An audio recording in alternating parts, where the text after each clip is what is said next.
Hey guys, Hannah here, coming in live as promised. I know this was a little bit of a like last minute announcement that I was coming live like today. I think I had initially planned on doing this either tomorrow or Friday, but I have decent cell service right now, and you just never know with the lifestyle that we lead with. We're kind of going from like place to place with camping and hiking, and you just don't know when you're going to have Wi-Fi. So I have Wi-Fi, so I wanted to hop on and kind of help you guys out a little bit. So clearly I'm getting really good at traveling and macro tracking, all the good stuff. So I want to share some of those tips with you guys. That was the main request I got, was maintaining kind of like workout, so like fitness, and then also like nutrition tips for when traveling. So we're going to talk about kind of like a game plan for if you're just traveling for a weekend. And then we're going to talk about a game plan if you're going to be traveling for like an extended, 5 days, 7 days, 10 days, blah, whatever.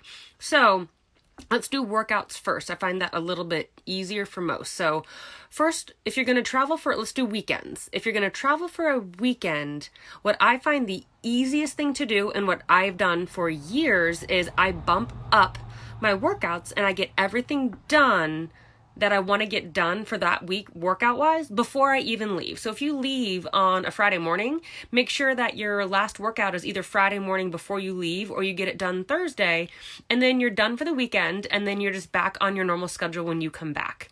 If that can't happen, because I usually start to do that maybe like 2 weeks or so in advance. So if I'm lifting, let's say 4 days a week or 5 days a week, whatever, is you want to actually start like pushing your workouts up a little bit, just so you're still incorporating your rest days, things like that. But the more you can get done and then just not have to worry about working out on a weekend trip, the less stress you're going to find around it. Or if you just can't get like every single workout done before you leave, save one for when you get back. So if you're like, I got in 4 of my 5 lifts, or, I missed 1 cardio before I left and I couldn't get it done when I was, traveling for the weekend. So do it when you get back, and then just push the following week's workouts back by a day, something like that. So I find the easiest way to navigate weekends is to not have to worry about working out on that weekend, because in the grand scheme of things, it's like 2 days. You should be able to find 2 days in your schedule where you don't have to work out. You don't have to hit your gym. That's what I find the easiest by far. All right. Next one, if you're traveling for an extended period, let's say, 5 days, 7 days, longer, 2 weeks, is, okay, you can't push that many workouts up. That's a little crazy. You're going to probably burn yourself out or give yourself an injury. So what you need to do is make a game plan. So if you're working with a coach, I've done this with a lot of clients before, is we change your workouts. I'm like, all right, do you have access to a gym? And depending on yes or no, we modify the workouts accordingly. So sometimes it's like, no, I'm in a really remote area. There's literally just no gym. So take resistance bands. If you're flying, that's probably all you can pack is resistance bands. If you're driving, if you have a couple light dumbbells, throw those in. And then kind of retailor your program to be a little bit more friendly to those types of exercises, and then get back on your normal routine when you get back. If you do have access to a gym, let's say at your hotel, or there's a local gym and you want to keep with your training, that's typically what I do if I'm going to be traveling for an extended period. So if I know we're going to a hotel and I know there's a gym, if they have the Mendy's listed, I'm always scanning for a gym. If I'm going to book a hotel, and it's great. Josh knows that I value exercise, things like that. So he's always scanning hotels for gyms too. And sometimes it has pictures, so you can kind of see what you're working with, and you can make a game plan of what you can do exercise-wise at the hotel gym. Or if there's no pictures, I have no shame. I call and ask. I'm like, hey, I'm staying with you guys, really looking forward to it. Hotel looks beautiful online. I couldn't find any pictures of the gym. Can you tell me what equipment you have? Sometimes, you'll find a little cable thing, some dumbbells, a bike, and a treadmill. Great. Sometimes you're lucky if you find an elliptical that works. So you kind of want to know what you're dealing with before you get there so you can plan accordingly. You don't want to plan on having access to a full, beautifully stocked hotel gym and you get there and most of the things are out of order. You need to know that before you get there so you don't lose your shit. Just have a game plan. What I prefer to do, if possible, and it's not always possible, is find a local gym. If you're, what are the big ones, Planet Fitness, 24 Hour Fitness, LA Fitness. I know there's more. I'm just kind of blanking right now. Crunch Fitness, is that a thing? Crunch Gold's Gym? I don't know. But if you have a membership somewhere, is see if there's one nearby in a local radius and just use that facility. If not, what I've done before is like if I was like, visiting my parents and I haven't been there for a long time, is I find a local gym. I'm like, hey, I'm going to be in town. I'll call them before I even get there. Like, hey, I just want to know your daily rates versus like a weekly, a month pass, whatever. Sometimes it's cheaper if I'm even planning on going like 3 or 4 times to just have access to a full gym is I'll buy like a month membership, because sometimes the day pass, they just destroy you. They're like, oh, it's $15 a day. Or if you join the monthly membership, it's $25. I'm like, yeah, let's do that one instead. So look at rates, look at what the gym has. So the biggest thing is when you're traveling is you need to figure out a game plan before you travel. That way, when you get there, you're a little bit more calm about it. You're not worried about like, am I going to find a gym? Is the hotel gym going to be stocked? You can kind of create anxiety around things that really just don't need to be that big of a deal if you just make a phone call and ask what they have. And I remember one time we went to the Florida Keys for a Christmas trip with my family. It's actually when I got engaged. What's up? But I got in as many workouts as I could before. I didn't want to be escaping to the gym all the time. So I saw a local gym, called them. I knew the daily rate and I saved a really big lift for that day. I did my legs that day. And then the rest of the time I just ran. I just maintained an active lifestyle and it was fine. So basically when you work out, when it's, an extended period, is make a game plan, and traveling is just a lifesaver when you have resistance bands. And then either work with your coach, me. I do this a lot with clients, or just literally YouTube, like shoulder workouts with resistance bands, exercise with resistance bands, chest exercises, back, whatever. And you can actually do quite a bit of work. I did a resistance band workout today. I think I posted it in my Instagram stories, if I remember. I'm a little delirious right now. We're at a pretty high altitude. And I did it all with resistance bands and a water jug that I have. So don't be afraid to just use the environment that you're with, or that you have. Or like, I do a lot of weighted step ups at the gym, but I can't find dumbbells. Okay, so go find a bench and do higher step ups and do more reps to fatigue your legs. So be willing to kind of compromise your really strict routine when you're traveling when it comes to workouts, and just get creative and know that it's not that week. It's not going to be those couple days that you're traveling that will make or break you. It's all about just getting back into your routine when you're done and just kind of managing what you can. And, if you have a game plan going in and you're super stoked and just something happens and you get there and you had a rental car and you were going to take it to the gym and then all of a sudden like somebody else needs it and just things just happen. Let it go and just do a couple like body weight squats, do some push-ups, things like that if you just need to for your mental health, and just move on. So biggest piece of advice is make a game plan, get everything done before you leave that you can, or save some stuff for when you get back, and just be active, especially just when you're on vacation. I had a client go to, I think it was like a beachy area where there was like a boardwalk. I'm like, don't you dare drive your car to go get ice cream. Feel free to eat the ice cream, but bike there. Walk there. Don't sit on the beach all day like a blob. I know we all love to, but every 2 hours, walk on the beach. Just move your body. Go, if there's a local coffee shop that you want to go try, just walk. Things like that are called non-exercise activity thermogenesis, or NEAT. And you can really just maintain your physique and not even work out strictly for a while. If you're just being active, just move your body, just walking around. So those are going to be the main workout tips for when you are traveling for weekends or for extended periods. So if you have any questions, always you can comment on this video below. I'll keep an eye on it and always get back to you. So let's dive into nutrition, which is usually a much bigger deal to people when they're traveling, or just much harder to manage. Is, again, you need to have a game plan going in. What you need to do is figure out, and this could be different for weekend or for a longer period of travel, a week, 2 weeks, whatever, is, are you going to track or maintain your nutrition program, or are you not? You need to make that decision. There's not a right or wrong decision. there's a right or wrong decision for you. So make the decision that is best for you. If it is a weekend where I know where I'm going to be eating, I'm going to like be in a place that has like a little kitchen, or like I know exactly what we're doing, I'm familiar with the restaurants and things like that, and tracking's going to be pretty easy, I'll just plan on tracking. That's not a big deal. But I mean, if you're going to go visit, family or in-laws and like someone's cooking, or I mean, when I was at my friend's wedding 2 weeks ago now, I don't know, 1 week, 2 week. I don't know. When I was at the wedding in Ohio, I knew like the rehearsal dinner was being catered by the groom's family, and like they were gonna just like make all the food. They were gonna have drinks, and then I mean on the wedding day, I'm in the wedding, so we're gonna be having some mimosas, some champagne while we're getting ready, and then we're just gonna be running around taking pictures. We're not gonna be having formal meals. God knows what we were even having for dinner that night, because that didn't matter. So I knew going in, I was not going to be tracking those days. And I was comfortable with the decision. I made the decision. So when the day came that I wasn't going to be able to manage my nutrition and track it, I didn't lose my mind. I knew that going in. So you want to prioritize what you can. Those mornings I had a really high protein breakfast. I got my hand on every vegetable that I could, just to make sure I was going to be feeling well.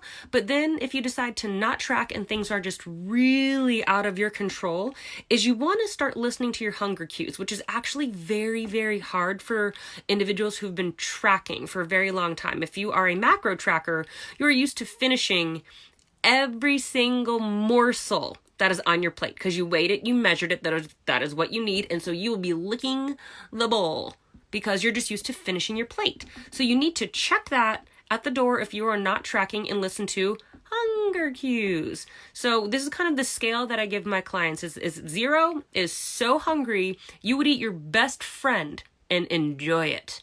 And 10 out of 10 is so full. It's like that Thanksgiving full when you're actually full up to your eyeballs and breathing hurts. You're not actually sure there's room for air anymore. That'd be 10. Don't let your hunger get below a 3, because then you're going to be so hungry that you're going to eat past any hunger cue. You're just going to be ravenous. So try and cap your hunger scale on the low end at a 3. Stop eating at like a 7 and just pause and say, all right, I am not hungry anymore, but I also am not so full that I need my fat pants and I feel like garbage. Stop eating for a second. You have a sip of water, talk with whoever you're with, and think about it. And you're like, all right, I'm still a little bit hungry. I could go for a little more. Have a little more. Enjoy. And then stop and assess again. You can always keep eating. You can't undo what you did. Kind of like when you get a haircut and you think you want like 5 inches off, but you're not sure. Start with 3. And see how you feel. Then you can cut off more. Don't cut off 5 and say, oh shit. So you can always keep going back for more food. And the food will always be there. Don't act like it's your last meal. You're not on death row. You're going to eat again at some point, so you don't have to gorge. So kind of going back to where I was, is you need to decide if you're tracking or if you're not. No matter what, if I am tracking, if I'm not tracking, when I travel, I bring certain things with me. What I really, really prioritize, what I bring with me is, and I have some stuff kind of sitting in front of me awkwardly that I'll show you guys, is I bring a lot of protein sources, just because when you're eating out, you know that most of those like restaurant foods or eating out foods, it's going to be higher in fat, higher in carb, lower in protein. That's just a pretty common thing. So just plan for it. So go-tos of mine, all right, always travel with packaged protein powder. This is like literally a sample pack. This is Truteen. This one is what I grabbed. This is cookies and cream. This is a Cinnabon, already just a sample flavor. This is a strawberry sample flavor. So that is from one of the companies I'm affiliated with. That's Body Nutrition Co. And I really like the fact that they sell sample sizes of every protein they offer, and I just stockpile a bunch of fun flavors. I got like red velvet cake, I got pumpkin pie, I got eggnog, shamrock shake. They have like crazy flavors, and they have like the normal. They got great chocolate, they got peanut butter, whatever, vanilla. And so what I do is I stockpile all of those sample packets, and I just bring those with me. And then I typically, I love my oatmeal, is I just measure out like 1 serving of oatmeal, and I put them in like snack baggies and just like Ziplocs. I just seal them. And so then I have a bunch of dry oats and my protein powder ready to go for my morning, just so I know I have a consistent breakfast that fuels me, I love, and I feel good eating.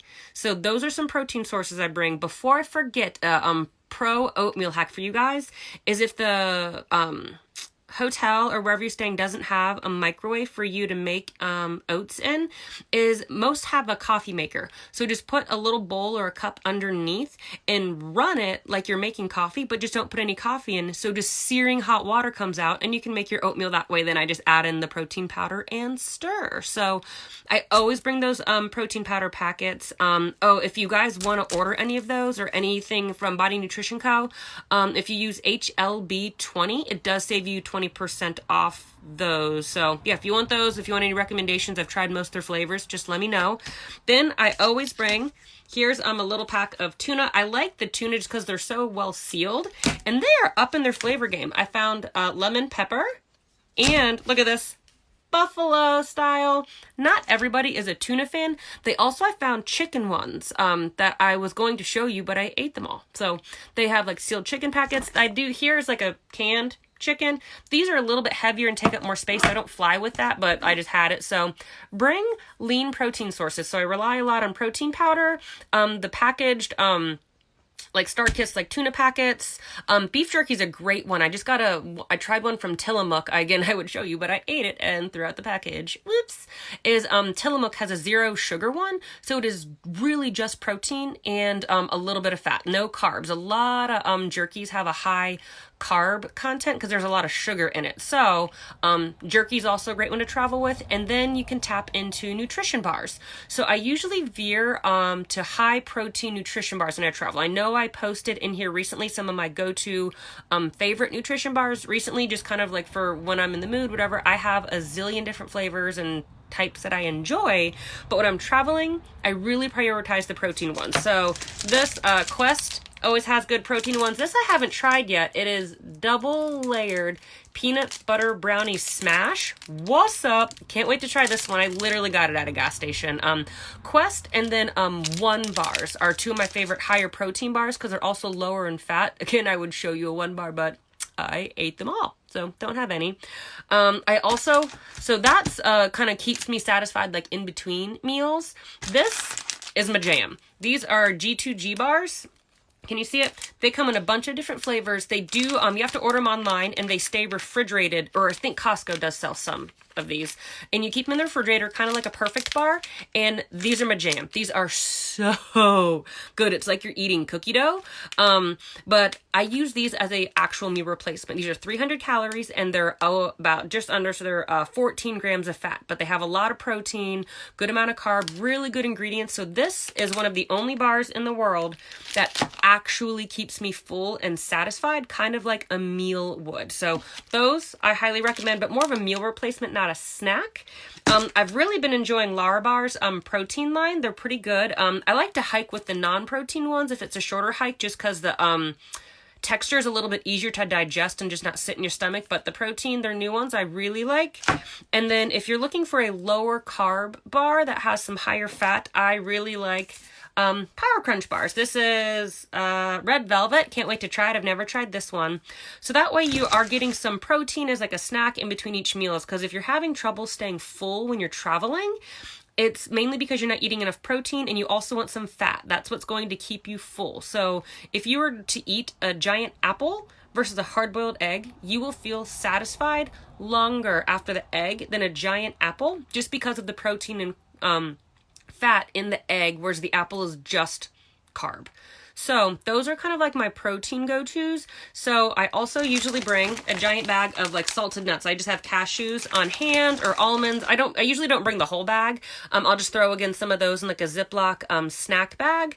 And then, so that kind of covers a protein source. You got your bars, and then the nuts are pretty much a pure fat source. And if you're a macro tracker, and what I typically like to do is have like each individual macro on hand, just so if I need to kind of top off my numbers at the end of the night, I'm not like all I have is a bar and it has too much fat or whatever, is for a pure carb source is I bring like apples are great to travel with, clementines, pretzels, Triscuits, kind of like a really low fat cracker, something like that. They all travel really well. If you're bringing pretzels, I recommend maybe putting them in like a little tin, because I've opened many suitcases, 2 bags of pretzel dust, and that's just not very fun. So basically is I always bring snacks with me when I'm traveling on the weekends or for an extended period. So if I'm traveling for extended periods, I bring more. But also then you need to go in with a game plan. If you're going to be traveling for over a week, something like that. And if you're on a cruise, you're just on a cruise. You shouldn't be tracking. You should just be in your bathing suit and drinking cocktails. Let's just get serious. But if you're traveling somewhere for an extended period, usually like a week or so, if you're staying with family, if you're staying in a hotel, but you're in one spot, is hit up a grocery. I do that all the time, but basically is, you should be able to go to the grocery, you should pick up some produce, pick up some fresh stuff, pick up some of your staples so that if you're tracking or if you're not tracking, you still have foods that you kind of are used to, that you enjoy, that fuel you. Because I've made the mistake a zillion times of like, I'm not tracking, I don't care, and I just eat whatever. And then I've felt like crap just because my body's not used to digesting just like pure fat and sugar and carb and processed foods. So be smart about your food choices. I see a comment coming in. Hold on, let me read it for you guys.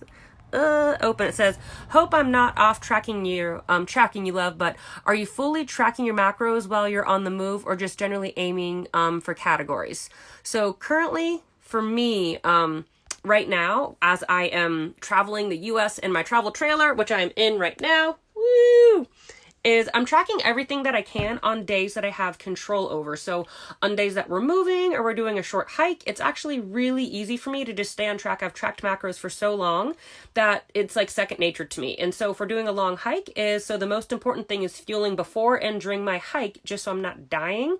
So I put in that first, and then with whatever numbers I have left, we make a nice dinner, and then I'll cap off with a dessert, something like that. So when I have control over my schedule and I can track, I do. And then on days that I know the schedule is going to be all over the place, or, it's a crazy hike, or, we're just going to go out and, maybe have a couple drinks and just want to relax and kick back. No, I'm not going to track. I'm also not going to eat like a complete asshole, but one night off here and there doesn't kill you either. So kind of on that note, that was a great kind of segue.